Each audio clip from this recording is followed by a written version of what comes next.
আসসালামু আলাইকুম। এই মিটারটা এক ভাইকে দিয়েছিলাম, সে তো বাস্ট করে দিয়েছিল, তাই মিটারটা আজকে আমি মেরামত করব। তা মিটারটার কি কোন কোন পার্টস মার হয়ে গিয়েছে তা এটা তো আগেও দেখেছেন, তা আবার নতুন করে দেখাচ্ছি।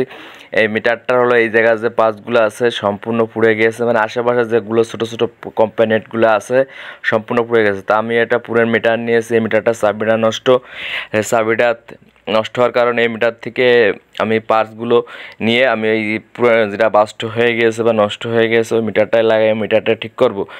তা আসেন দেখাই আপনাদের যে কি পার্টসগুলো নষ্ট হয়েছে সেগুলো কাজ আমি আমার একটা যে তাতাল দিয়ে সবসময় কাজ করে থাকি, বড় তাতাল দিয়ে আমি সেটা দিয়েই কাজ করি সবসময়। কারণ আমার কাছে ওই মোবাইলের যে তাতালগুলো ওইগুলো নেই, তাই আমি এই তাতাল দিয়ে কাজ করে থাকি সবসময়।